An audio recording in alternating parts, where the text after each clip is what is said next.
vamos a ver lo que es la parte neuronal y vamos a ver lo que es la parte de sinapsis y un poco de médula. Entonces, iniciamos con esta parte. Como ustedes ven en pantalla, tenemos el sistema nervioso dividido en dos clasificaciones, el sistema nervioso central y el sistema nervioso periférico.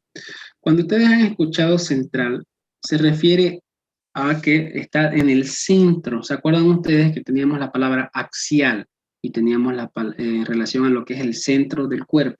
¿Dónde está el cerebro? En la parte media del cráneo. ¿Dónde está la médula? En la parte media, en la columna vertebral. ¿Se acuerdan que habíamos visto las cavidades anteriores y cavidades posteriores del cuerpo? Entonces, el encéfalo, que está compuesto por cerebro, por cerebelo y por lo que es el tallo encefálico, se encuentran en lo que es la zona craneal, la médula espinal en la cavidad vertebral. De tal forma que yo tengo un sistema nervioso central conformado por lo que mencionábamos, un encéfalo. Y en este encéfalo se va a relacionar con lo que es primero cerebro, cerebelo y lo que es tallo encefálico.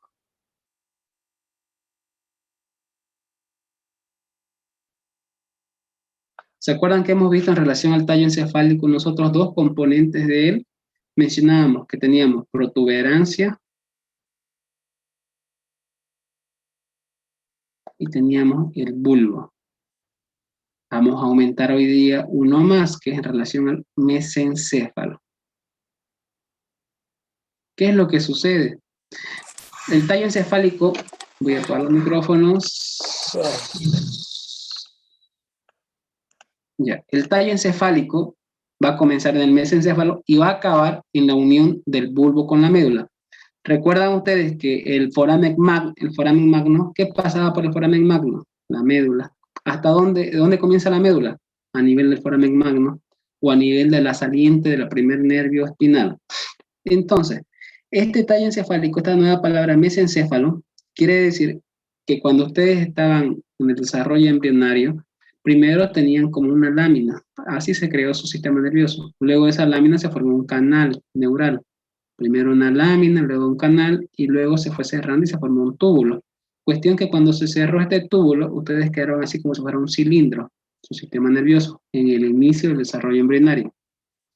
Ya esto se fue formando en formas vesiculares, como si fueran de esta forma. Y se formaron tres vesículas primarias, prosencéfalo, mesencéfalo y rombencéfalo. El mesencéfalo era la parte media de su sistema nervioso embrionario, y ese se mantuvo desde el desarrollo embrionario con un mesencéfalo hasta lo que es la maduración de las vesículas, por si acaso, ¿ya? Entonces, a eso se refiere con mesencéfalo. Vamos a lo siguiente. Voy a borrar esto y nos vamos tallo encefálico a la médula espinal. En relación a la médula espinal, nosotros tenemos que de la médula están emergiendo o están saliendo encéfalo y médula. De esta médula salen nervios, ¿ya? Cuyos nervios son obviamente los nervios espinales.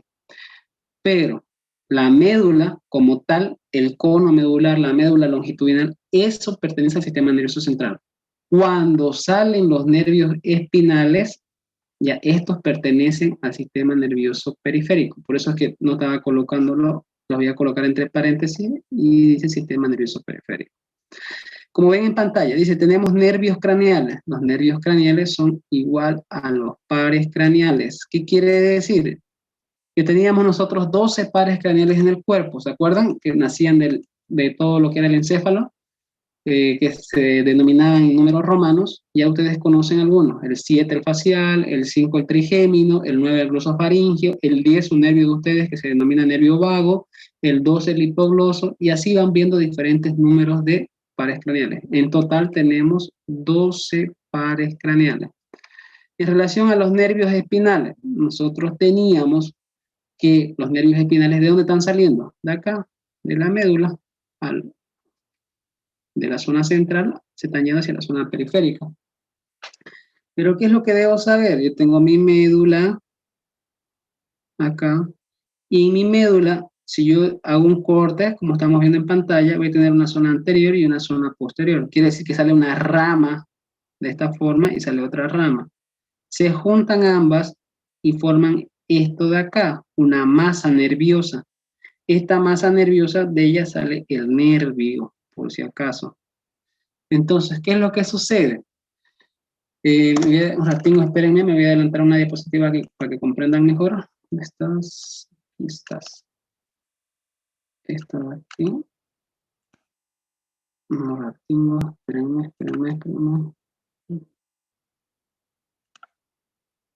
Acá. Entonces, este es un corte de una médula, por si acaso. Se cortó la médula y quedó de esa forma. Tiene una zona anterior y una zona posterior. ¿Qué quiero que entiendan acá? Queda aquí, vamos a ver un nervio que va a salir, o sea, una rama nerviosa, y esto sería la parte posterior. Cuando yo me pincho la mano, por donde ingresa la información es por el nervio espinal, por su rama posterior, hacia esta zona, hacia esta asta. Se procesa la información y de aquí se manda una función motora que sale por esta rama, por la rama anterior. En esta imagen de acá se ve mucho mejor. ¿Qué es lo que sucede? Vean la pantalla. Yo sufrí un pinchazo acá, ¿listo? En la palma de la mano. Entonces yo sentí inmediatamente a través de mis mecanismos receptores la sensación del dolor. ¿Por dónde va a entrar esa sensación? El nervio que está a nivel de la mano pertenece a un plexo. Ese plexo pertenece a los nervios espinales. Entonces ingresó por acá los nervios espinales y tiene en los nervios espinales a nivel de esta división unas fibras aferentes. Estos nervios que están viendo ustedes acá, estas fibras aferentes, al ser de la zona posterior, quiere decir que son sensitivas. Y esta sería la función motora. Por eso está la flechita ingresando como una función sensitiva aferente y saliendo como una función motora eferente. La parte posterior de la médula es la que recibe esa información sensitiva y la que manda la respuesta a la información es la parte anterior. ¿Listo? Eso en relación a lo que estamos viendo de médula. Por eso es que les estaba mencionando. Acá les mencionaba en la imagen que estábamos viendo que nosotros tenemos nervios espinales. De los nervios espinales, este es un nervio espinal. Pero estos nervios espinales están conformados por esto de acá, que serían sus raíces nerviosas.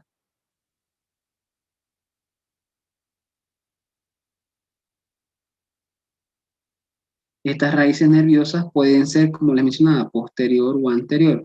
Posterior me va a recibir la función aferente, y si hablamos de aferente, es la función sensitiva de afuera hacia adentro. Sensitiva. Por en cambio, de aquí va a salir una información eferente hacia afuera, que va a ir hacia el nervio espinal, que eso sería eferente motor. ¿Listo? En el examen les pueden preguntar, ¿cuál es la característica, cuál es la función de las fibras aferentes? Ah, si va adentro, de afuera hacia adentro, ¿qué es lo que va? Algo sensitivo, el dolor, la calor, el frío. ¿Qué va entonces de adentro hacia afuera? Lo que es la función motora. Si yo estoy siendo pinchado en la mano, inmediatamente mi mano la voy a retirar. Pero ¿cómo retiro? La médula, la información que le llegó a ella sensitiva, sube hasta el cerebro y del cerebro baja y le dice, retira tu mano. Y empieza a cumplir la función motora. En el camino, cuando se entremayan, o cuando hay una masa celular nerviosa, a esa masa celular nerviosa se denomina ganglio. ¿Se acuerdan ustedes que habíamos visto los ganglios linfáticos? Era el conjunto de tejido linfático. Ahora tenemos ganglios nerviosos que van a estar a nivel sináptico del sistema nervioso periférico. Esos ganglios son una masa celular nerviosa, por si acaso. Luego de eso tenemos los famosos plexos entéricos. Me está dibujando un tubo digestivo. ¿Cuáles son los dos plexos entéricos que ustedes conocen? En el chat me responden. Hay dos plexos entéricos que ustedes conocen. Ah, el chat está desactivado. Vamos, ahora sí. ¿Cuáles son los plexos nerviosos que ustedes conocen? Entéricos. Hay dos que ya hemos visto, a nivel de la submucosa y a nivel de la... Bien, Limber, y a nivel de la muscular. Excelente, Meissner y Auerbach. Entonces, a eso se refiere con los plexos entéricos, ¿ya? Que están a nivel del tubo digestivo. El muscular de Auerbach y el submucoso de Meissner. Entonces, por eso es que se menciona que estos plexos entéricos son como el cerebro visceral, porque cumplen una función específica y solamente ¿dónde? En el tubo digestivo, a través de las camadas o las túnicas del tubo digestivo, ¿ya? Entonces, a través de los dos plexos que hemos mencionado, el de Meissner y el de Auerbach, ¿ya? El de Auerbach a nivel muscular y el de Meissner a nivel submucoso, por si acaso. Luego tenemos lo que son los receptores sensitivos de la piel. ¿Qué quiere decir? Yo voy a tener epidermis, voy a tener la hipodermis. Los receptores sensitivos se encuentran a ese nivel. Vamos a tener receptores más cerca de la epidermis, esos son receptores del tacto, y vamos a tener receptores más a nivel de la hipodermis, que son receptores nocivos, nociceptores, y receptores que son termorreceptores.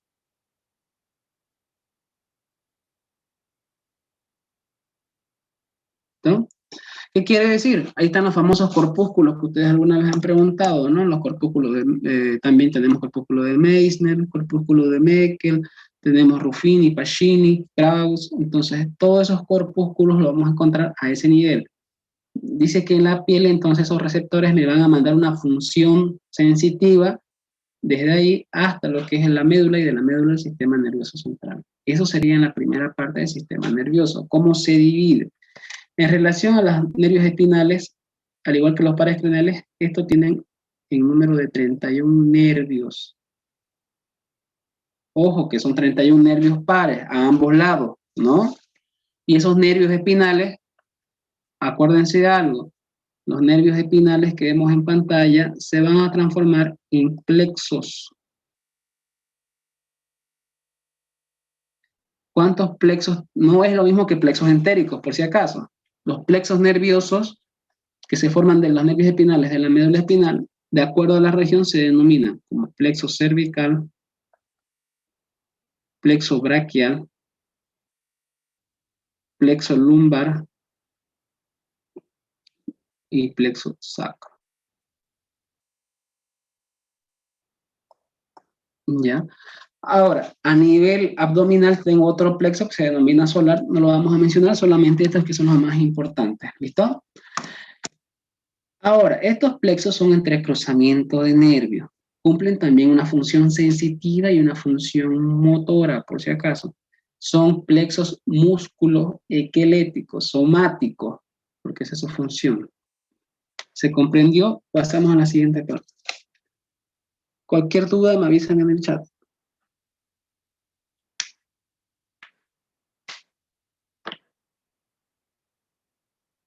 No hay duda, pasamos entonces.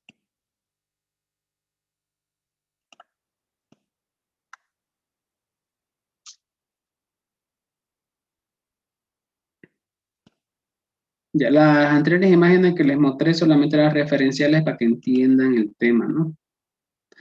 El mesencéfalo, Mariana, es una vesícula, ¿ya? Les voy a mostrar en la siguiente imagen. Para que entiendas, Mariana, nos vamos a dónde, ¿verdad? Acá.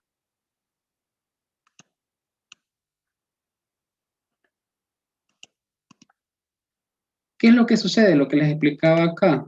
Esto no es necesario que estudien, porque esto solamente es para comprender qué es mesencéfalo, por si acaso. Esta es la capa trilaminar, endodermo, mesodermo y ectodermo. Ecto porque está en relación a la piel y al sistema nervioso, es externo. Todo aquel tejido que se relaciona con el exterior nació del ectodermo, como ustedes ven en pantalla. En la tercera semana, es lo que les decía hace rato, se forma una placa, un túbulo, un canal y un túbulo neural. Hasta llegar a formar ese túbulo, quiere decir esto, ¿no? Ustedes tenían así, una placa, un surco o un canal neural y se cerraba y formaba un túbulo neural, que es esto de acá. Esto es un corte. Un corte de qué es esto de acá, de lo que es la zona nerviosa. Ahora, el mesencéfalo son vesículas, como les mencionaba, primarias y que se mantienen hasta el final, hasta las, por eso les decía, hasta la parte madura se mantienen como mesencéfalo. Por en cambio, el prosencéfalo y el rombencéfalo pasan por el periodo de transformación. Después son vesículas secundarias, denominadas telencéfalo, diencéfalo. Y al final, cuando maduran, son los hemisferios cerebrales y el tálamo. El puente, el cerebelo y la médula oblonga, que sería lo que es el bulbo, también conocido como médula oblonga, viene de lo que es el metencéfalo y el mielencéfalo, y específicamente del rombencéfalo. Entonces, eso sería así: vesículas primarias y vesículas secundarias. Si ven ustedes en esta imagen de prosencéfalo, aquí tiene un solo color. Aquí tienen dos colores, porque ya se está subdividiendo. Y lo mismo sucede con todos, pero el que se mantiene en relación a su transformación de primaria, secundaria y madura es el mesencéfalo. ¿Qué es el mesencéfalo? Es una división de la parte del cerebro que me forma el tallo encefálico, ¿ya? La parte superior del tallo encefálico. ¿Ahora sí se comprendió? Entonces, esto no es necesario que le saquen captura ni que lo aprendan de memoria, solamente era para explicar de dónde viene el mesencéfalo. ¿Listo? Vamos a la siguiente parte. Voy a borrar la pantalla.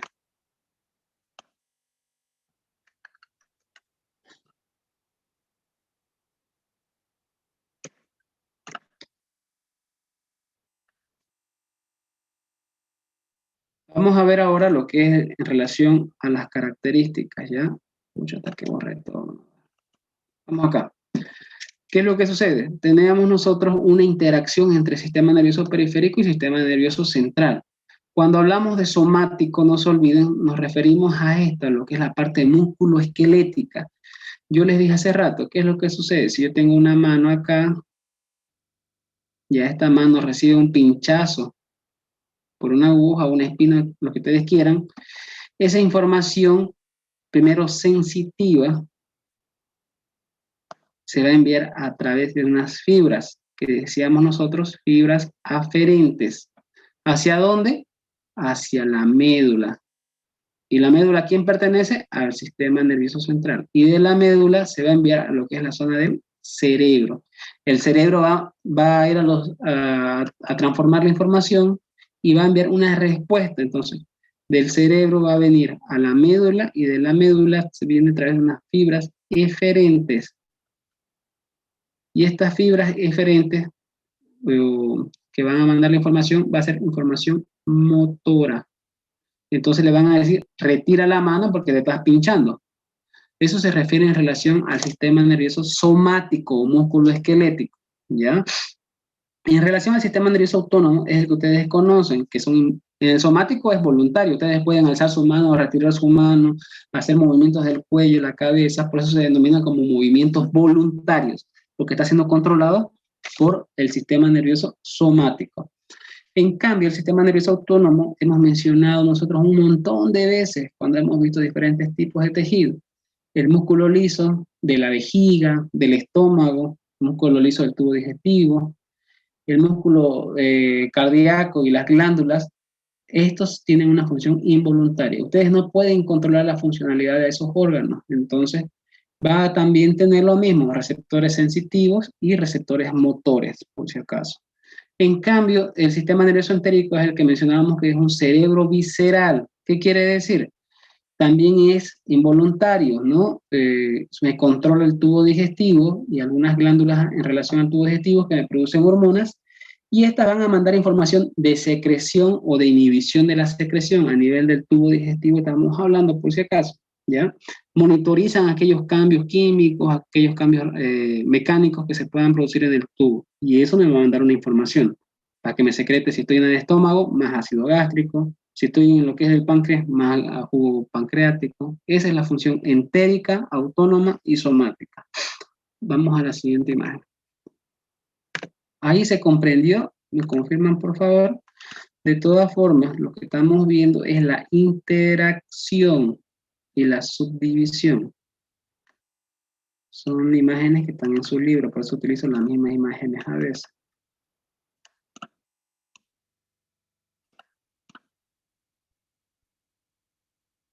Ya. Vamos a lo siguiente entonces. Si ustedes le preguntan cuál es la división del sistema nervioso periférico, ustedes se acuerdan.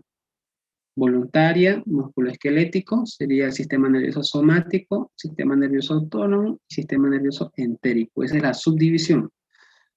Y de aquí la información que se genere en estos sistemas van al sistema nervioso central y allá envía una respuesta.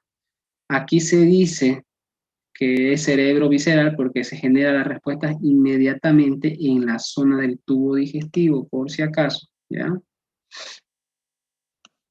La función del sistema autónomo es involuntaria. Si yo te digo músculo liso, en relación a lo que me preguntas en el chat, estamos hablando de estómago, de tubo digestivo, estamos hablando de órganos como vejiga, uréter. Entonces, todos esos órganos tubulares que tienen músculo liso tienen una mucosa, una submucosa, tienen una túnica muscular y una túnica adventicia o serosa. Entonces, ¿qué es lo que hace el músculo liso? Me va a hacer contracción, relajación. Y si hablo de glándulas, acuérdense, secreción, ¿no? Esa sería la funcionalidad del sistema nervioso autónomo. Aquí es lo que ustedes ya vieron un montón de veces. El sistema nervioso autónomo tiene una subdivisión. ¿Cuál era? Sistema nervioso simpático que me estimula y un sistema nervioso parasimpático que me va a inhibir. Si ustedes me preguntan función del sistema nervioso autónomo, ya dijimos, en el corazón estimula, aumenta la frecuencia cardíaca y el parasimpático me disminuye. Y en el sistema digestivo sería lo contrario, ¿no? Listo. Alice, ¿qué duda tienes del sistema nervioso entérico?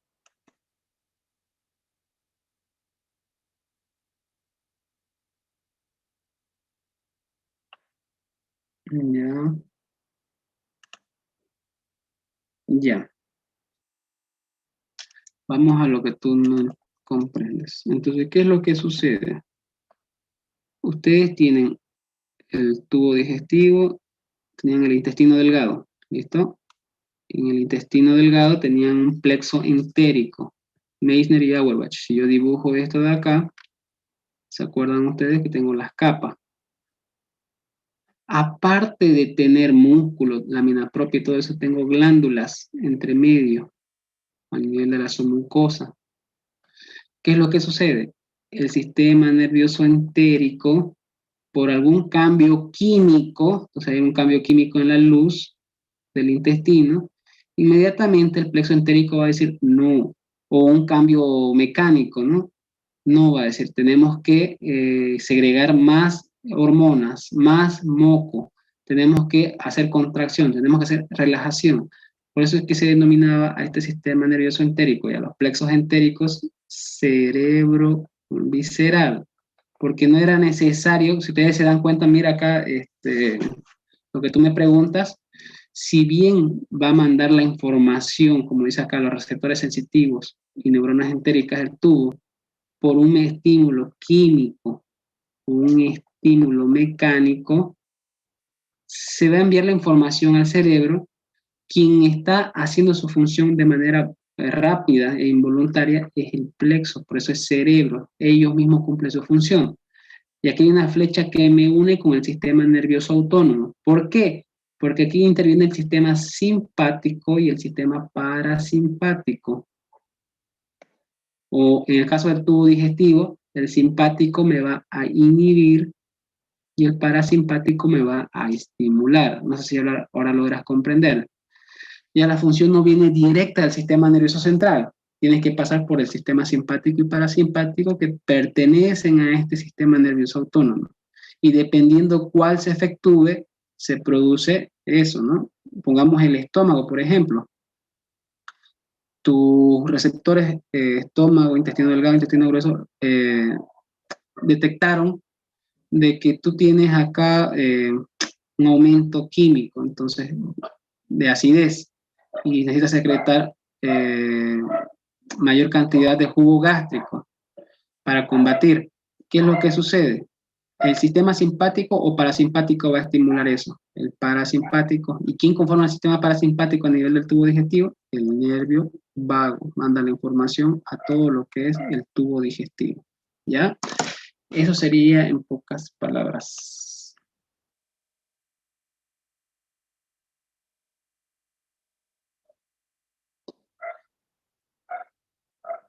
en el sistema digestivo la funcionalidad es contraria, es al revés. No salvatierra. Quien se divide en sistema nervioso somático, autónomo y entérico es el periférico, no es el central, por eso que está acá escrito abajito, ¿no? Ahora, de estos tres sistemas mandan la información al central. Avancemos, no nos va a dar tiempo. Vamos a la parte de neuronas, rápido. En las neuronas ustedes van a tener tres componentes. Número uno, el cuerpo celular de la neurona, que sería ese de ahí. Número dos, lo que sería en la zona de las dendritas, que es una prolongación. Y número tres, que sería esto, que es el axón. Entonces yo tengo mi cuerpo celular, tengo mis dendritas y tengo lo que es mi axón. Dendritas y axón pertenecen a las prolongaciones. ¿Qué quiere decir? Del cuerpo celular hay unas prolongaciones, cuyas prolongaciones son dendritas y axón. Ahora, ¿qué es lo que debo saber con respecto al cuerpo celular? A simple vista ustedes están viendo acá que tenemos un núcleo grande. Entonces hay un núcleo y si hay un núcleo voy a tener mi citoplasma. Ahora, si yo tengo mi citoplasma, voy a tener organelas, cuyas organelas tienen gránulos, componentes y todo eso que ustedes conocen. Aquí lo más grande que se ve, algunas organelas serían estas de acá que llaman la atención, que serían las mitocondrias. Entonces, dentro del citoplasma yo tengo mitocondrias. Ah, ¿ese cuerpo celular es esa forma cilíndrica? No, ese cuerpo celular puede modificarse, puede tener una forma triangular. La modificación del cuerpo celular se va a deber a que en el citoplasma existen lo que se llaman microfibrillas. Aparte de eso, el movimiento que voy a tener del impulso nervioso va a ser, o de las neuronas, mejor dicho, no del impulso, el movimiento de las neuronas va a ser gracias a los microtúbulos. Las microfibrillas me producen la forma y los microtúbulos me producen el movimiento. Con el pasar del tiempo y los años, de las mitocondrias y de otros organelas que tenemos, como el complejo de Golgi, también tenemos los cuerpos de Nils, cuyo cuerpo de Nils son retículo endoplásmico rugoso condensado, por si acaso, ¿ya? Y tenemos lo que son los ribosomas, que me producen las proteínas, ¿se acuerdan? ¿Qué es lo que sucede entonces? De todos estos organelas que tenemos acá, que estoy mencionando, sus gránulos, con el pasar del tiempo, estos se van a ir con el tiempo teniendo algunas apoptosis, y los gránulos que van a generar de ellos va a formar un pigmento. Por eso es que ustedes en diferentes imágenes ven que las neuronas son color amarillo. Ese pigmento se llama lipofusina, cuya lipofusina es el conjunto de gránulos de aquellas organelas que se han ido deteriorando durante el pasar del tiempo. Si nosotros vemos una imagen de una neurona o de un tejido nervioso en microscopio de un niño y de un adulto, cambia o modifica el color o el tono del amarillo. Gracias a quién? Al pigmento de la lipofusina, que son gránulos de las organelas que se fueron deteriorando con el pasar del tiempo. Eso en relación al cuerpo celular, ¿ya? Ahora, en esta zona de acá del cuerpo celular, esto de aquí que vemos como un cono, como un cono de helado, ¿no? Este es un cono de helado y aquí tengo mi bolita. Entonces, esto de acá se denomina cono axónico. Y de aquí estamos iniciando a este nivel con lo que es el axón. Y este espacio que estamos viendo en pantalla es una zona denominada como zona gatillo, cuya zona gatillo es donde vamos a iniciar el impulso nervioso o potencial de acción. Entonces, en el cuerpo celular también voy a encontrar lo que es una zona denominada zona gatillo, que ya lo identifiqué ahí, que está entre el cono axónico y el inicio del axón, o la parte inicial. ¿Listo? ¿Se comprende hasta ahí? ¿Me confirman? ¿Tienen alguna duda? La lipofusina, Paola, es un conjunto de gránulos de las organelas. Todas las organelas, en su mayoría, presentan gránulos que tienen componentes, ¿no? Si hablamos de ribosomas, tenemos la proteína. Si hablamos de mitocondrias, hablamos de ATP. Entonces, esas organelas con gránulos se van a deteriorar con el tiempo de pasar los años, por eso que en los adultos la pigmentación de las neuronas son más amarillas. ¿Listo? Sigamos avanzando. Las dendritas. En relación a las dendritas, vamos a ver nosotros que estas dendritas son ramificaciones, son estas de acá que vemos en pantalla. Estas dendritas, y gracias a ellas, las neuronas se van a poder clasificar estructuralmente en unipolares, bipolares o multipolares. Entonces, lo más que deben saber de dendritas es que son ramificaciones. Es una prolongación, es una ramificación. ¿Qué más debo saber? Que es un receptor. ¿Por qué es receptor? Si yo tengo aquí una neurona multipolar, ¿qué quiere decir que tiene? Un cuerpo celular, tiene sus dendritas, estoy hablando en plural, por eso dendritas. Tiene su axón, tiene lo que es su rama terminal del axón, que es el teledendrón, y tiene sus bolitas estas que se llaman bulbos sinápticos. Lo mismo sucede acá, aquí está la otra neurona, cuerpo celular, tiene lo que se llama sus dendritas, y aquí las dendritas están chocando con la parte final del axón, que era el teledendrón, con estos bulbos que se denominan bulbos sinápticos. Entonces, ¿quién está recibiendo la información de la otra neurona? La dendrita. Por eso es que menciona que son receptores. Este tipo de neurona es denominada como una neurona multipolar, que es la más común que tenemos en encéfalo y médula. Por si acaso, ya vamos a ver ahorita que gracias a la división de las dendritas, o al tener una sola dendrita, o que salga de un axón principal las dendritas, se modifican el nombre de las neuronas, bipolar, unipolar, multipolar. Esta de acá es una neurona multipolar común en encéfalo y en médula, porque son las que tienen mayor longitud, mayor prolongación. ¿Listo? Esa es la función de las dendritas. Axón. El axón, si el cuerpo celular tenía núcleo y citoplasma, el axón va a tener un plasma, un citoplasma denominado axoplasma. Va a tener una membrana plasmática denominada axolema. ¿Se acuerdan ustedes del sarcoplasma y sarcolema? ¿Qué era el sarcoplasma y qué era el sarcolema a nivel del tejido muscular? Lo mismo sucede acá, ¿ya? Solamente se modifica el nombre de acuerdo al tipo de tejido. Axoplasma es el citoplasma del axón, que sería prácticamente toda esta región de acá que tenemos, que está envolviendo al axón, y el axolema, la membrana que me está recubriendo, ¿no?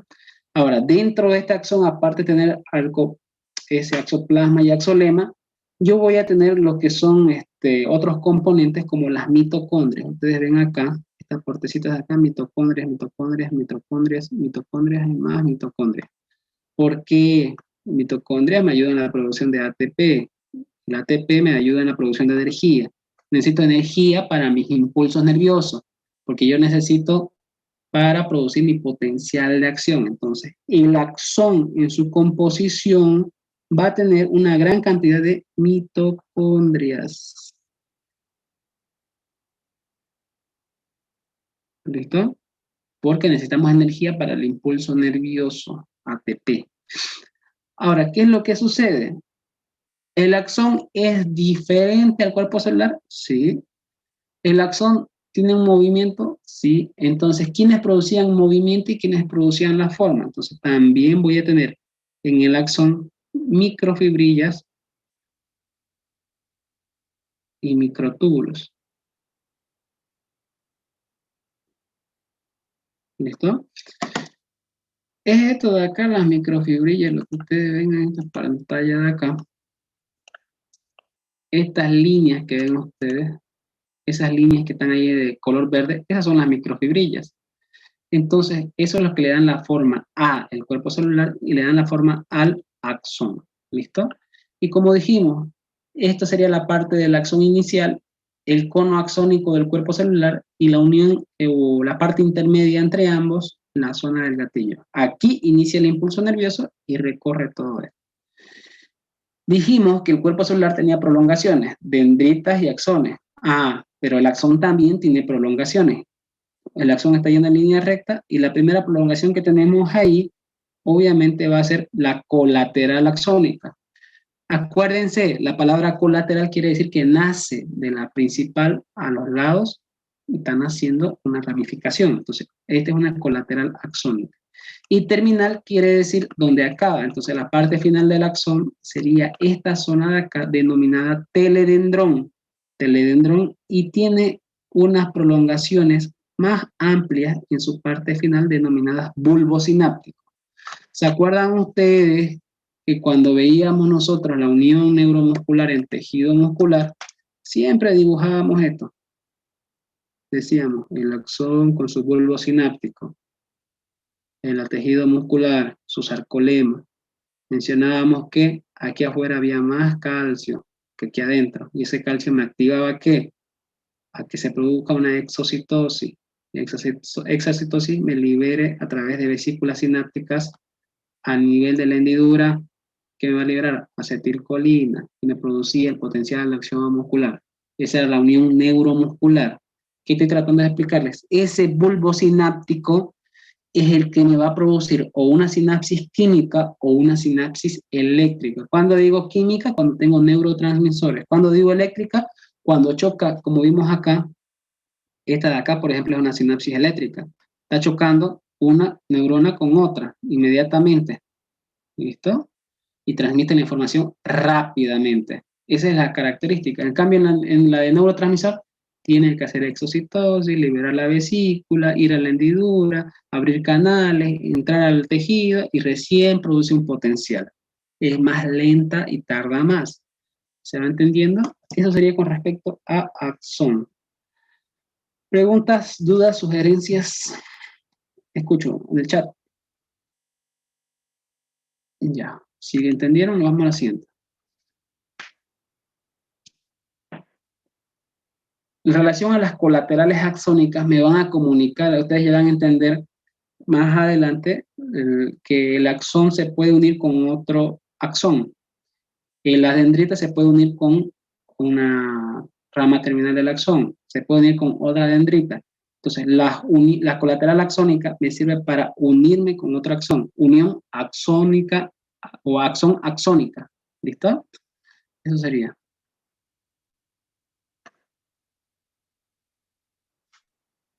Tenemos neuronas. El sistema nervioso, en relación a su tejido nervioso, tiene neuronas en toda su extensión y tiene neuroglias.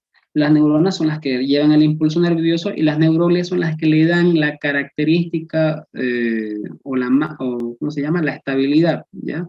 Las que mantienen el sostén de las neuronas. Entonces, por eso es que nosotros dividimos en neuronas y neuroglias. ¿Listo?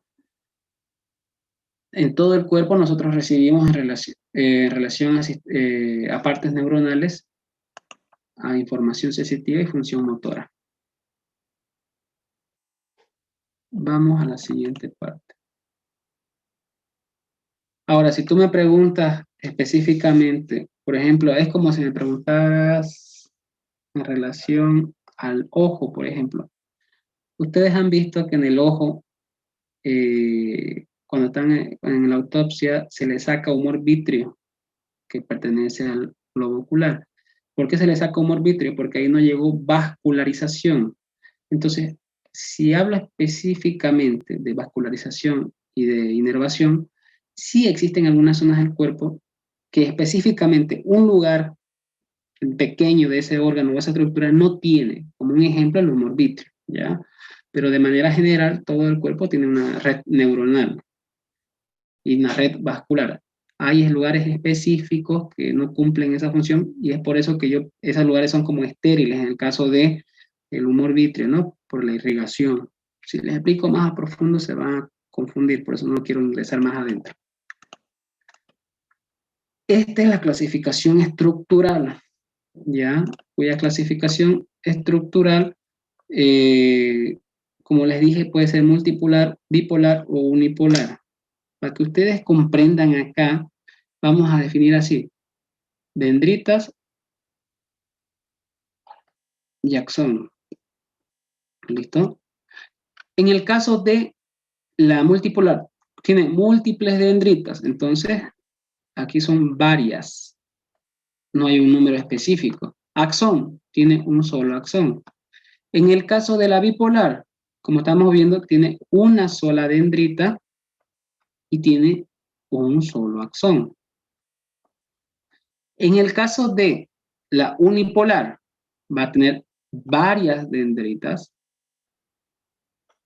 tiene un axón, como estamos viendo en la pantalla, pero ese axón es un axón principal. ¿Por qué se denomina axón principal a diferencia del anterior?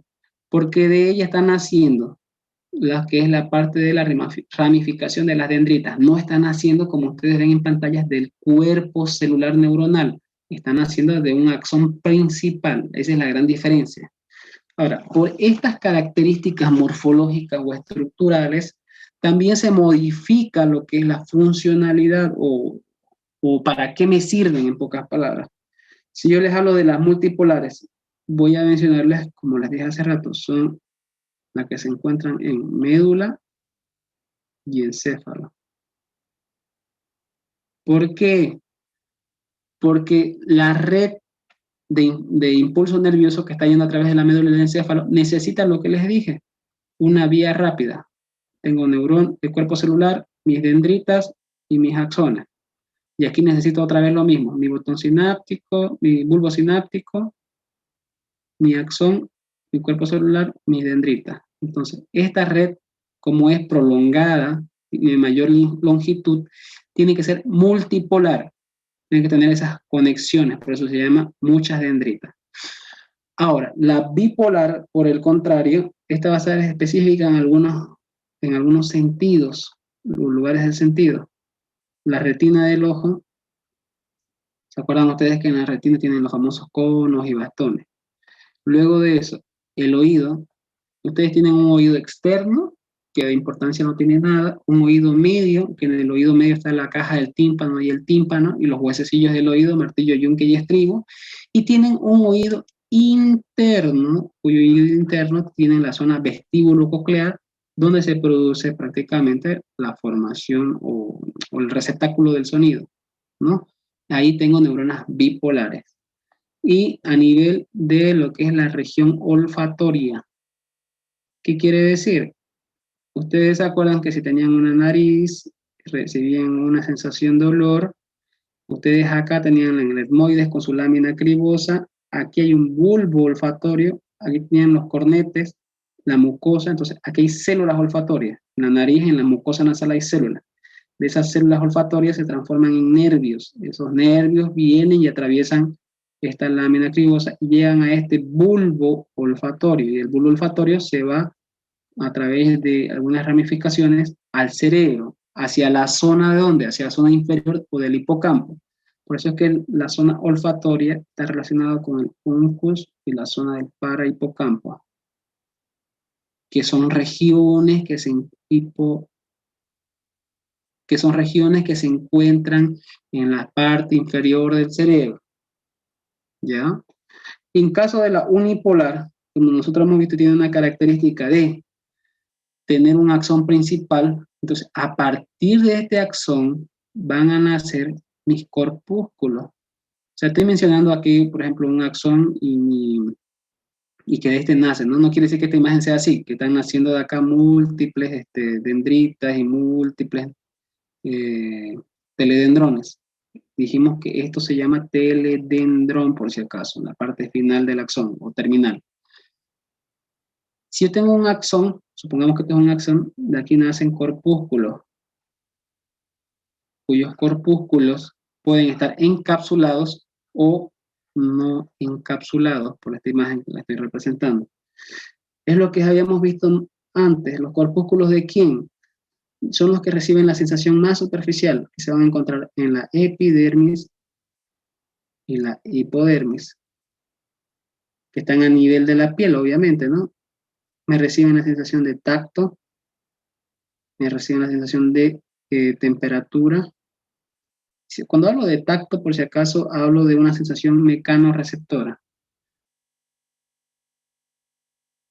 Cuando hablo de temperatura, hablo de una sensación térmica, ¿no? receptora. Si yo hablo de dolor de una nociceptora.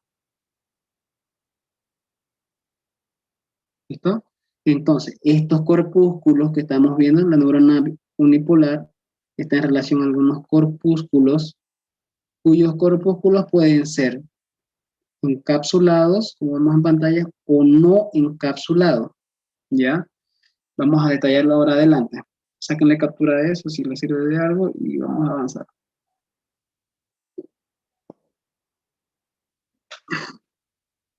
Vamos.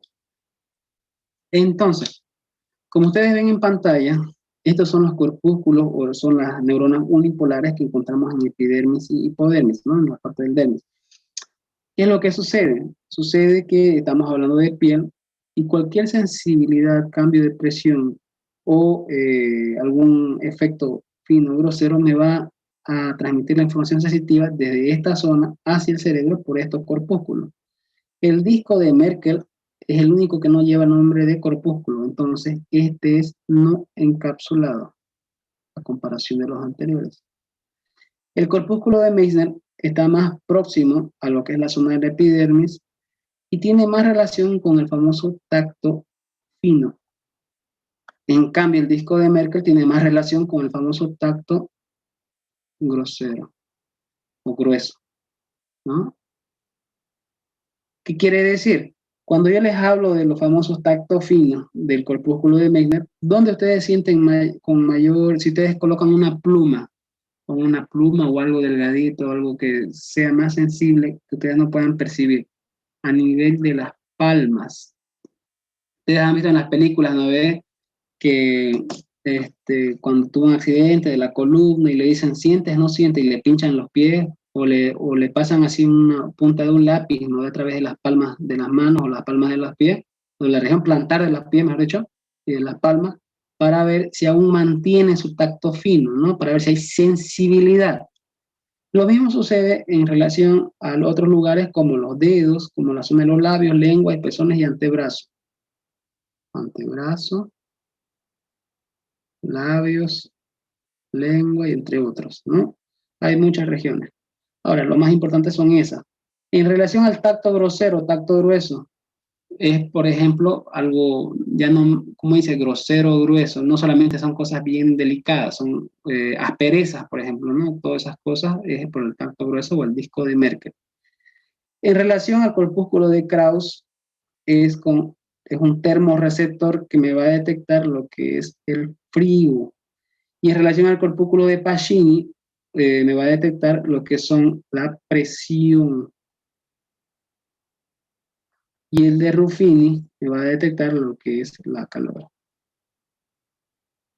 Cuando yo hablo de presión, estoy hablando qué estructuras importantes en el cuerpo sufren o reciben presión. Los dedos. Y a nivel de las glándulas mamarias tengo hartos corpúsculos de Pacini. Es por eso que las mujeres tienen mayor sensibilidad en la zona de las glándulas mamarias, ¿listo? Porque tienen más corpúsculos de Pacini, porque tienen más glándulas mamarias que el varón. En relación al tema del calor, aparte del Ruffini de sufrir este tema de percepción del calor, también puede sufrir un mecanismo mecanoreceptor. O sea, tienen como una doble funcionalidad. La importante es la calor primaria y la secundaria es mecanorreceptor. ¿A nivel de dónde? De las articulaciones. O sea, de la cápsula articular. ¿Listo? O de lo que es la zona del lecho unguial. Y eso sería, esta palabra que dice nervio, significa que esto es el axón.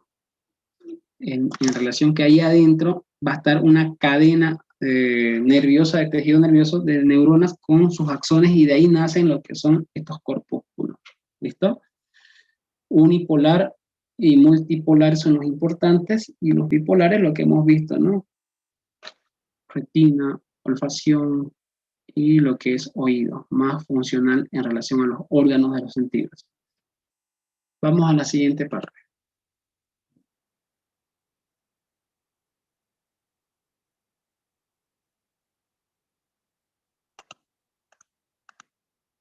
Acá, si bien nosotros mencionábamos que teníamos neuronas, también tenemos otro componente del sistema nervioso que se denomina neuroglias, por si acaso, ¿ya? Neuroglias son un componente, pero que a diferencia del otro no me va a generar impulso nervioso. En las neuronas que se generaba impulso nervioso, ¿dónde iniciaba? En la zona del gatillo. ¿Por dónde se iba? A través de los axones. Y me olvidaba una cosita, los axones pueden ser mielínicos o amielínicos, quiere decir que tienen una banda de mielina o no pueden tener. Mientras tengan banda de mielina las neuronas, son como un aislante, van a conducir el impulso nervioso más rápido. Y las amielínicas más lentas, ¿ya? En caso de las neurólidas, estas, como ustedes ven a simple vista, tienen menor tamaño. Las neurólidas, menor tamaño. Estamos haciendo una relación con neuronas, por si acaso. Aparte de esto, dijimos que no generan impulso nervioso o potencial de acción. Luego de esto, estábamos viendo, ¿las neuronas se pueden multiplicar, sí o no? No. Entonces, las neuronas no se multiplican, pero en este caso, las neuronas sí se multiplican. ¿Listo? Las neuronas no, y las neuronas se multiplican. Listo. Esas serían las diferencias entre neurona y neuroglia. Tamaño, impulso nervioso y en relación a su división mitótica, ¿no? O a su división de multiplicarse, si se multiplica o no. Luego de esto yo debo saber que estas neuronas tienen tipos celulares específicos, por eso es que vemos imágenes con diferentes formas.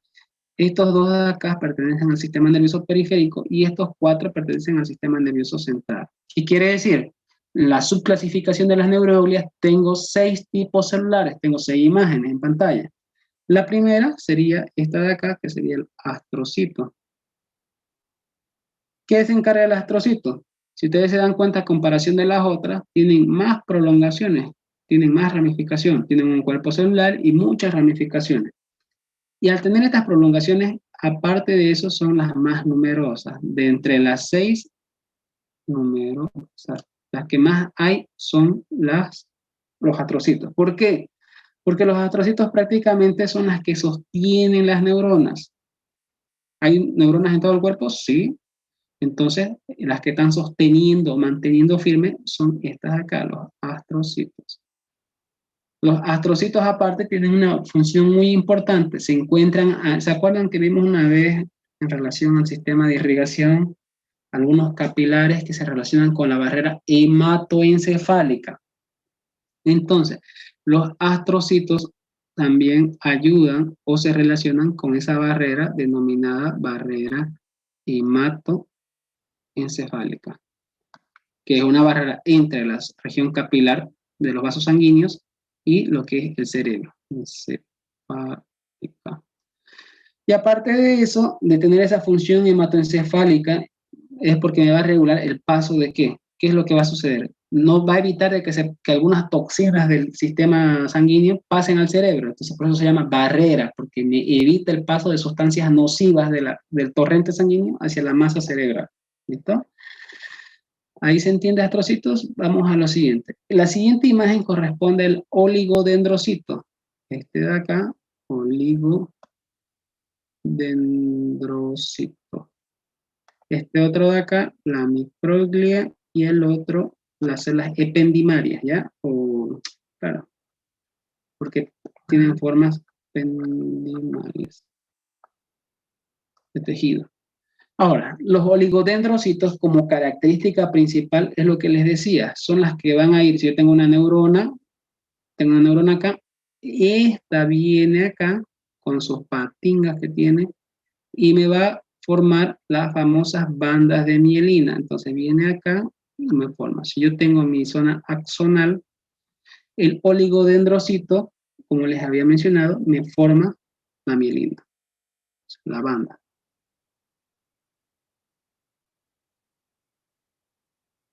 Y la mielina, como les había mencionado, es un aislante que me ayuda a que se conduzca el impulso nervioso o el potencial de acción nervioso más rápido. ¿Listo? La microglia, ¿qué característica tienen? ¿Se acuerdan de las famosas células que teníamos, ¿cómo se llamaban estos? Macrófagos específicos de algunos lugares o de algunos órganos, macrófagos circulantes y macrófagos que estaban ahí en tejidos.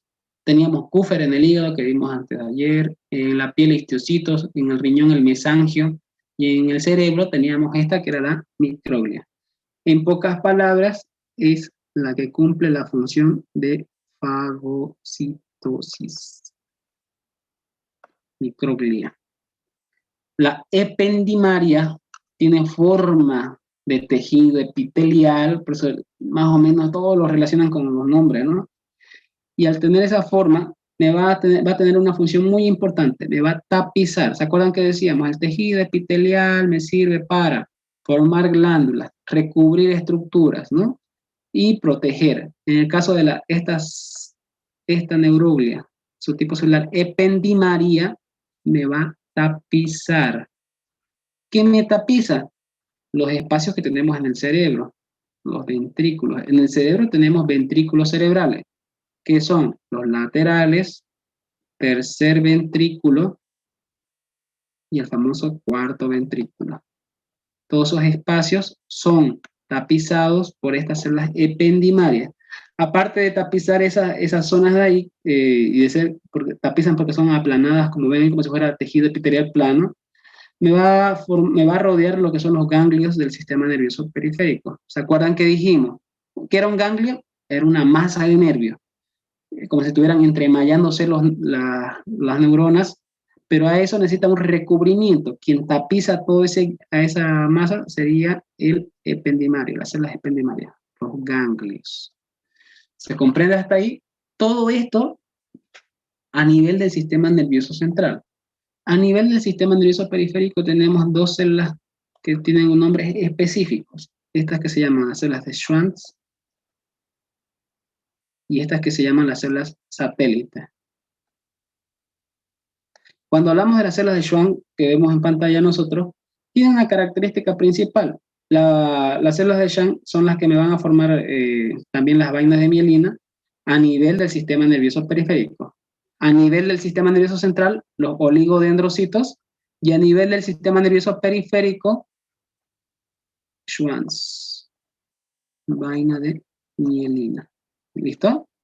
Esto a nivel sistema nervioso periférico, a comparación del anterior.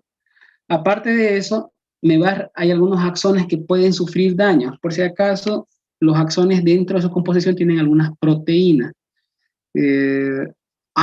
¿Se pueden romper los axones? Sí, se pueden romper. Eso se llama lesión axonal. Y quien ayuda a que se repare un axón que está con algún daño estructural es la célula de Schwann, ¿ya? Entonces, ayuda en relación a la lesión de los axones. En el cerebro, cuando ustedes vean más adelante, cuando estén avanzando en la facultad, cuando una persona se choca a alta velocidad, choca su cerebro contra la masa, o sea, la masa cerebral va a chocar contra quién?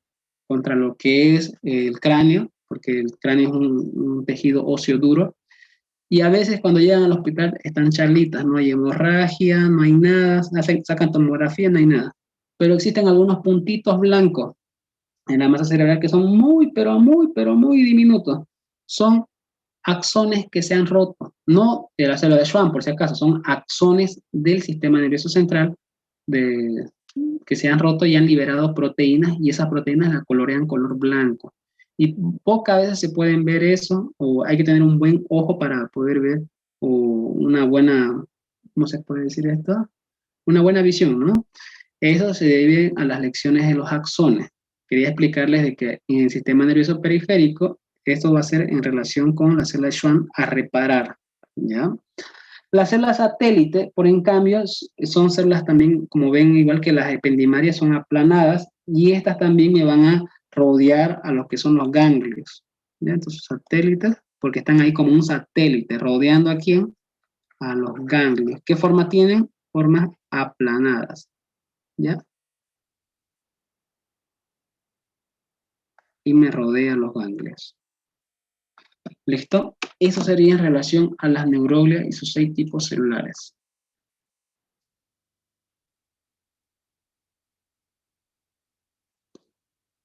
Sí, sí, Franco, esa es otra característica en relación a lo que son las células de Schwann, que en este caso la célula de Schwann mieliniza en comparación de las otras a un único axón, ¿ya? No es a varios, sino a uno solo. Por eso es que decíamos nosotros que en relación a las neuroglias, los tipos celulares de las neuroglias tenemos en mayor cantidad. Voy a tener una célula de Schwann por axón, en comparación del oligodendrocito. El oligodendrocito puede mielinizar a varios axones. ¿Listo? Vamos al chat.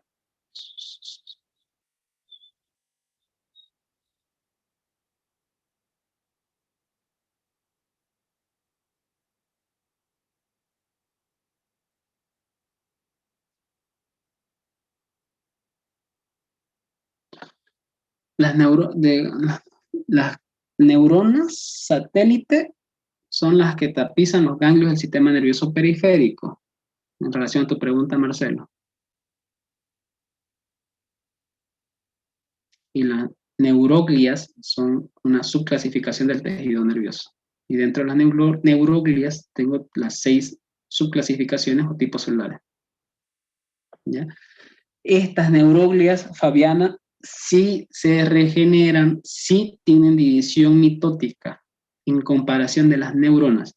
Si ustedes le preguntan, ¿el tejido nervioso se multiplica? Sí, se multiplica, pero del tejido nervioso, las neuroglias, porque estamos hablando de que el tejido nervioso es un conjunto, ¿no?, de neuronas que me van a conducir un impulso nervioso y de neuroglias que me van a prácticamente relacionarse con ese tejido neuronal, que van a estar ahí como sosteniendo, como decimos, formando mielina, fagocitando, son el contenido que llevan. En su libro ustedes tienen ahí como un dibujito donde están todas las células y están conformando como la masa nerviosa. ¿Listo? Exactamente, Deimar, ¿no? En relación a los diferentes tipos celulares, se subdivide su funcionalidad y la neurona tiene una función importante, impulso nervioso, sinapsis, nada más. En cambio, las otras ya son las que complementan. ¿Listo? Vamos, siguiente diapositiva. ¿Se comprendió esa parte? Nos vamos a la siguiente. Entonces, cuando vemos la parte de sinapsis, ingresamos a lo que es la sinapsis eléctrica y ingresamos a lo que son las sinapsis químicas, ¿no? Ya hemos mencionado, por ejemplo, acá, ¿qué es lo que estamos viendo? Un botón sináptico, y aquí estamos viendo otro botón sináptico. Entre medio de ellos vemos una hendidura. Pero ¿qué es lo que sucede? Aquí el impulso nervioso, entonces voy a tener un impulso nervioso. El impulso nervioso va a viajar más rápido porque está más próximo al otro botón o a otra célula postsináptica. Llega acá y le manda la información. Ese tipo de unión o ese tipo de sinapsis se denomina eléctrica, porque aquí no está habiendo lo que es neurotransmisores. ¿Listo? No hay neurotransmisores. Aparte de no haber neurotransmisores, no tengo lo que es que se llama a los bulbos sinápticos, no tengo canales iónicos, no tengo estimulación que me esté diciendo que se abran canales. Es directamente el impulso de un botón a otro botón o de una célula a otra célula. Por ejemplo, ¿esto dónde vamos a ver? ¿A qué nivel? Vamos a ver a nivel del músculo liso, músculo cardíaco. Acuérdense que aquí teníamos la relación a unas funciones involuntarias que tienen que ser rápidas, ¿ya? Y a nivel de lo que es el encéfalo. En cambio, la sinapsis química, que tiene neurotransmisores, ¿dónde vamos a ver específicamente? En la zona neuromuscular.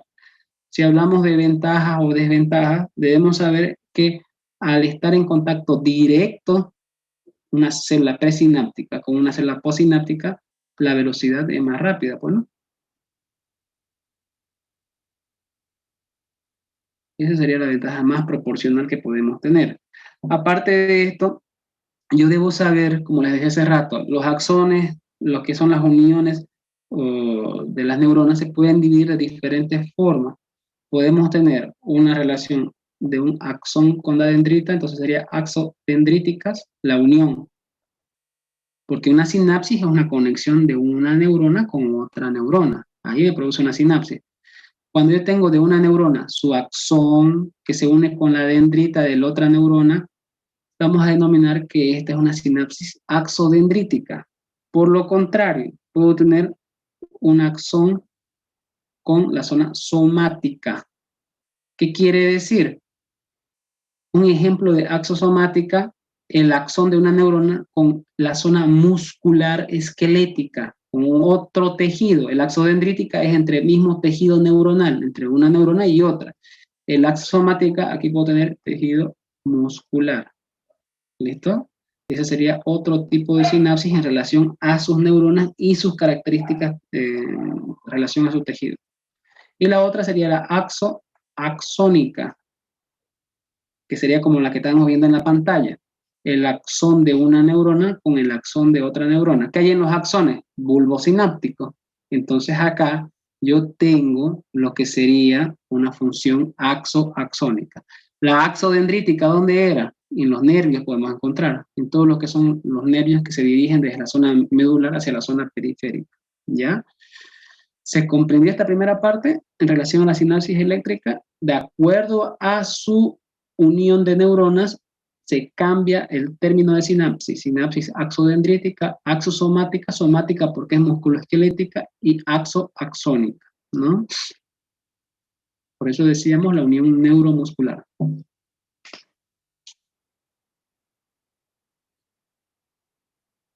Ahorita vamos a llegar a los neurotransmisores. Ya hemos visto un montón de neurotransmisores, Paola. La diferencia entre neuronas y neuroglias son en relación a su función, a su cantidad y en relación a lo que es funcionalidad, ¿no? Hay menos neuronas que neuroglias, hay más neuroglias porque están ahí entre medio de las neuronas. Dijimos básicamente por una neurona vamos a tener un tipo celular de neuroglia para que pueda producir a nivel de la célula Schwann, por ejemplo, para que pueda producir mielina, ¿no? Después, las neuroglias se pueden dividir, las neuronas no. Entonces, esas características son las que las diferencian. Ambos son componentes del tejido nervioso. Vamos a la sinapsis química. ¿Qué tipo de axón o qué tipo de sinapsis axonal tiene esta? Estamos hablando de química y de unión neuromuscular, sería axosomática. ¿Se acuerdan esta imagen de acá? Tenemos axodendrítica, axosomática y axónica. En el caso de la unión neuromuscular, estamos hablando que es somático, un tejido externo, es el tejido nervioso, que es tejido muscular, y un tejido neuronal. Ahí tenemos, ¿se acuerdan de esta imagen? Ya hemos visto un montón de veces, tejido muscular con su sarcolema. Ahí está el botón sináptico, quiere decir que esta parte de acá, que habíamos visto nosotros, esto sería el teledendrón, la parte final del axón. Esto es su bulbo sináptico, ¿listo? ¿Qué es lo que sucede? Sucede lo siguiente, ¿no? Dentro del bulbo sináptico yo voy a tener lo que era vesícula sináptica. Y dentro de esas vesículas, como ustedes están viendo, hay componentes, neurotransmisores. Ahora, ¿qué es lo que sucede? Esos neurotransmisores se van a liberar. ¿A dónde? A este espacio entre lo que es el bulbo, esta es una cosa, el bulbo sináptico, y esta es la célula postsináptica, ¿ya? Estoy diciendo célula porque es otro tipo de tejido. Al liberarse, ya dijimos, la acetilcolina, porque aquí va a haber una estimulación de lo que es calcio, hay más calcio en la parte externa que en la parte interna, entonces se ingresa de afuera hacia adentro por gradientes y activa las vesículas sinápticas y se produce la exocitosis y me produce la liberación de acetilcolina. En la hendidura, en el otro tejido que teníamos acá, vamos a tener receptores proteicos de la acetilcolina, que vemos ahí los que se pintaron de rosado. Y estos receptores se van a unir con la acetilcolina y van a abrir esos canales. Y por esos canales ingresa sodio y me produce el potencial de acción muscular. Eso es lo que habíamos visto nosotros en tejido muscular. ¿Qué quiero que entiendan de esta parte? Que a comparación de la sinapsis eléctrica, que era más rápida, en la sinapsis química yo utilizo otros elementos, medios de transporte. exocitosis, como estamos viendo acá. Canales que van a ser liberados por algunos iones, ¿no? En este caso, en el bulbo sináptico, los canales iónicos de calcio. Aparte, hendidura, en cuya hendidura, entre lo que es el botón sináptico, que es esto de acá, y en lo que es la célula postsináptica, este es presináptica, este es post, y entre medio de la hendidura, voy a tener algunas enzimas que me van a degradar los neurotransmisores, ¿no? ¿Se acuerdan? En la reacción acetilcolina tengo la acetilcolina esterasa dentro de lo que es este citoplasma externo que voy a tener, o la zona extracelular, o el intersticio, y ahí eso me va a degradar la acetilcolina. Hay más tiempo que se ocupa en producir una sinapsis química que una sinapsis nerviosa, ¿ya? Eléctrica, por así decirlo. Y esa es la gran diferencia. Ya aquí es lo que hayamos visto antes, ¿no? Potencial de acción, liberación de canales de calcio, troponina, miocina y todo eso. ¿Listo? Eso sería en relación a neuronas, sinapsis y los componentes principales y más básicos. ¿Preguntas hasta ahí antes de ingresar a médula?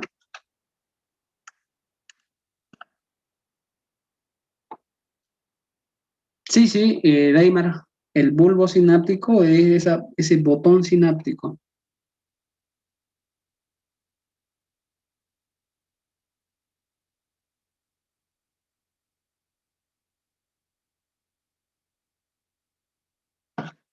¿Preguntas, dudas? Para que continuemos. Listo, vamos.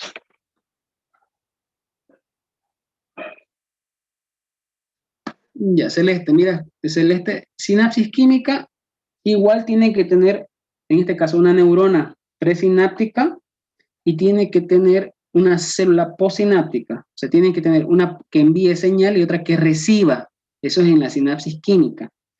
¿Y qué debo saber? Aquí hay una hendidura, un espacio entre ambas, y en esa hendidura lo que va a pasar es el contenido de las vesículas que están dentro de lo que es el botón sináptico, que se van a liberar en ese intersticio, y ahí van a activar los canales de la membrana postsináptica para que puedan ingresar otros iones. ¿Ya? Hemos dicho un montón de veces que el actor fundamental es calcio y sodio en relación a estos movimientos de canales iónicos, ¿no? Y aquí se libera en la química neurotransmisor y en la eléctrica no. La eléctrica es eléctrica. Una neurona con otra neurona me está ayudando a ir rápido entre lo que son sus botones, ¿no? En este otro caso es axosomática, tejido muscular. No, ¿qué es acetilcolina? Ya hemos visto un montón de veces acetilcolina y para qué servía. Es un neurotransmisor.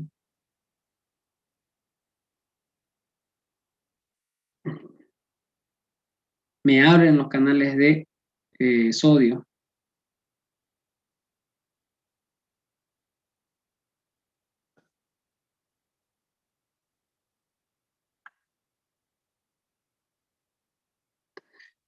En relación a tu pregunta, Franco, ¿por qué la sinapsis eléctrica puede funcionar en ambas direcciones, pero una sinapsis química en una sola dirección?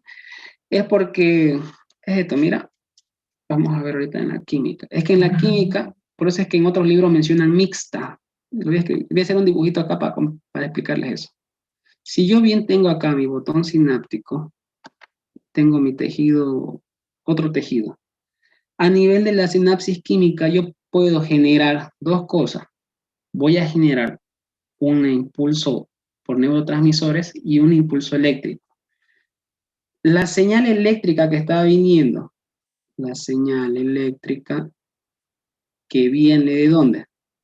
De lo que es el axón, ¿no ves? Vino acá y lo que va a generar esa señal eléctrica, ¿se acuerdan que vimos nosotros? Es que se abran estos canales y que ingrese calcio adentro. Ingresa calcio y va a producir una exocitosis a través de vesícula. Y se genera la salida de neurotransmisores hacia afuera. Entonces, una señal eléctrica me está convirtiendo en una señal química, porque ya hay liberación de neurotransmisores.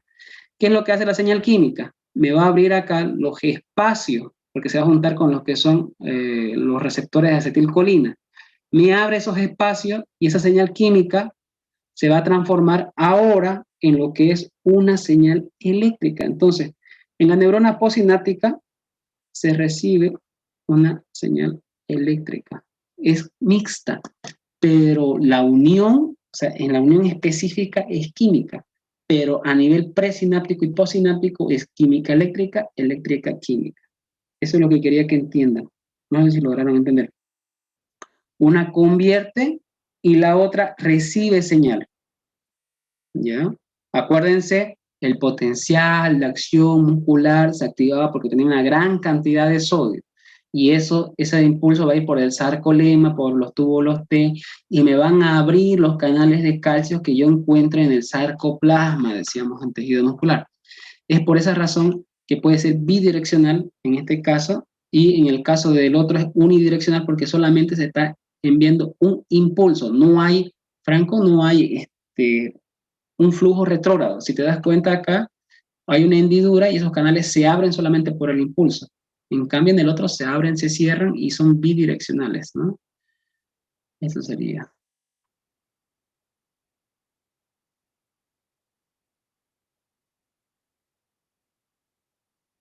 Listo. Vamos a médula ahora. Vamos a médula.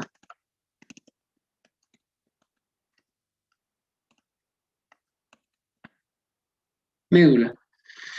Este es un resumen de médula. Es en relación a un libro que... ¿Cuál es el libro? De Oscar González, cuyo libro me da un resumen más específico de médula. Pero ¿qué es lo que deben saber de médula? Ustedes no deben saber todo esto, porque es difícil que se aprendan todo esto. Lo inicial que deben saber es que esta médula va desde donde culmina el tallo encefálico, que estaba por encima de la médula, el bulbo. ¿Hasta dónde va? Hasta la parte final de la columna vertebral. Esa parte final se denomina la cola medular y el filón terminal.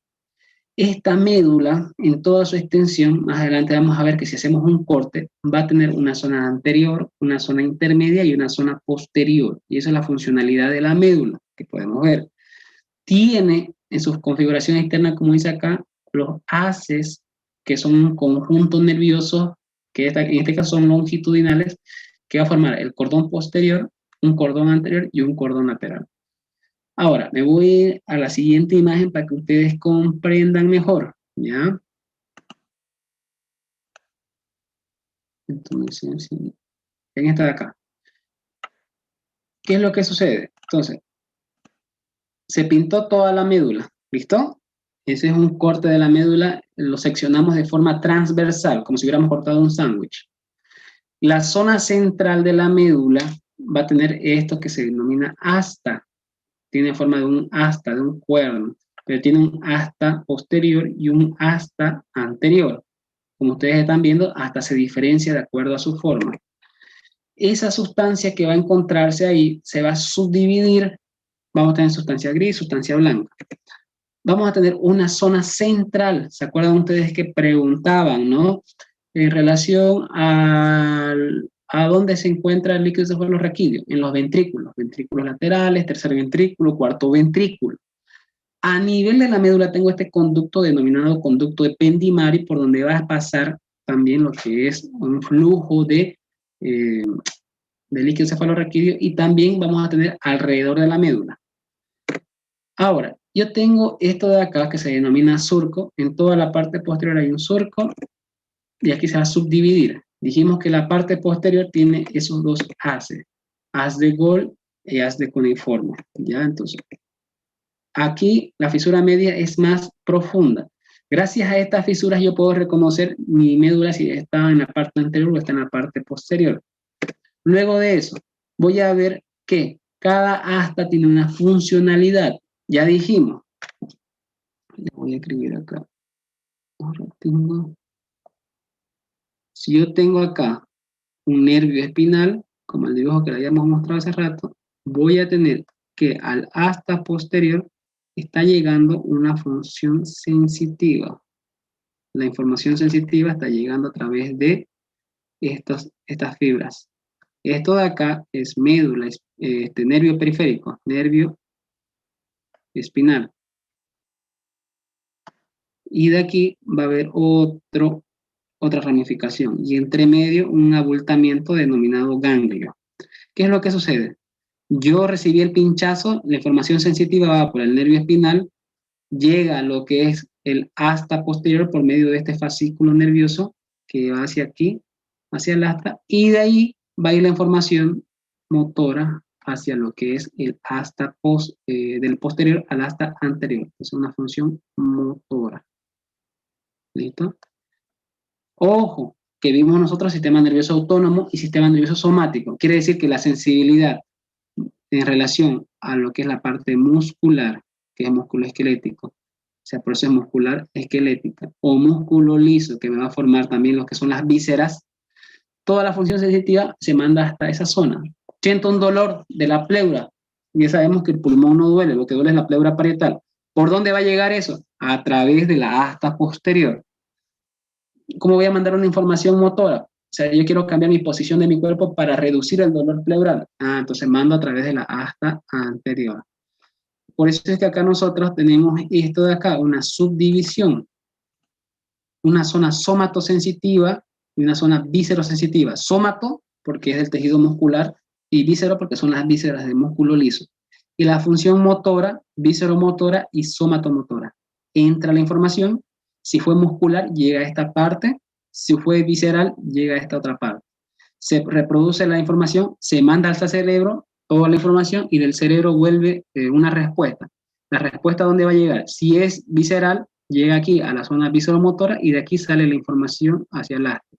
Si es muscular, llega a la zona somatomotora y sale a través del asta anterior, a través de esas fibras y hacia el nervio o hacia la médula espinal. Hacia el nervio espinal, mejor dicho. ¿Listo? Eso sería en relación a la parte medular. No sé si se entendió. Es que es muy complicado que entiendan todo en una sola cosa. No, Carla. Los neurotransmisores no se crean en el bulbo sináptico. Cuidado con eso. Los neurotransmisores tenemos acetilcolina, noradrenalina, adrenalina, GABA. Todos esos se van a crear en zonas específicas del cuerpo. Lo más común en las glándulas suprarrenales, ¿no? Que teníamos antes. No se crean los neurotransmisores en los bulbos sinápticos, son una zona de reserva que están envueltos en vesículas sinápticas. Como dice su compañero Axel, lo que es esas neuronas presinápticas va a provocar la liberación de los neurotransmisores que estaban ahí en vesículas. Eso es lo correcto, como está bien. ¿Listo? Rápido, repetimos lo último y estamos acabando. En esta imagen de acá les voy a mostrar. Esa de ahí. Entonces, por las fibras aferentes adentro ingresa la función sensitiva. ¿De quién? Función sensitiva de músculo liso y músculo esquelético, de las vísceras y de lo que es la zona muscular. Ingresó a la raíz posterior y de aquí va hacia arriba. La médula continúa arriba con bulbo, protuberancia, lo que es la parte del mesencéfalo y la parte cerebral. Entonces, dependiendo la zona donde se va a ir la información, va hacia arriba y de ahí vuelve abajo con una respuesta y vuelve a través de la asta anterior y sale a través de estas fibras y vuelve hacia el nervio espinal. Por eso es que nosotros mencionábamos hace rato, los nervios espinales se transforman en plexos y los plexos tienen región, plexo braquial, plexo cervical, plexo lumbar y plexo sacro. Y a nivel torácico, la cadena simpática y a nivel abdominal, el plexo solar. Eso sería, jóvenes. Es complicadito, ¿no? ¿Se chiparon? ¿Comprendieron? Sí, se chipan porque este tema solamente de médula se llevan 2 semanas. Ya. Vamos. Un ratingo. Bueno, hoy día es jueves, mañana concluimos con lo que es la parte de cerebro, cerebelo. Ahí peor se van a chipar si no leen. Lean, por favor, lean. Basta que lean 1-2 horas y entiendan. Si no leyeron, no van a comprender. Por ejemplo, sus compañeros inclusive les despejan dudas a ustedes en el chat porque han leído ellos el tema y entonces ya manejan mejor los conceptos. Y eso ya con el tema, con lo que vemos en la pantalla, ya nos ayuda a despejar las dudas, ¿no? Franco, por ejemplo, ya maneja bien los conceptos, he visto eso, Deimar, los otros compañeros que tienen ahí, Entonces, es porque han tenido una lectura previa. Ojo, endocrino es harto y se avanza, solamente vamos a avanzar en 2 días.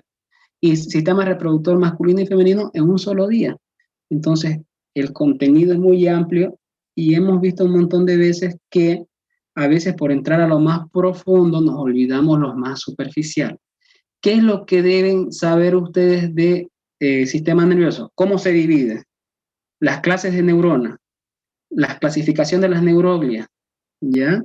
La funcionalidad de las neuroglias. Ahora, esto de la vía aferente, eferente, que entra por aquí, sale por allá, lo más importante es que ustedes sepan, sensitivo hacia adentro y hacia atrás, motor de adelante y hacia afuera. Prácticamente eso sería lo funcional de la médula espinal, ¿no? Y de la neurona, eso de las microfibrillas, los microtúbulos que dan la forma, eso no les van a preguntar porque ni en la universidad les preguntan específico. Sí tenemos que explicarles porque está dentro del temario, sí, pero de ahí de lo que es neurona, lo más importante que les pueden preguntar es ¿dónde encontramos células de Schwann? En el sistema nervioso periférico, en los axones.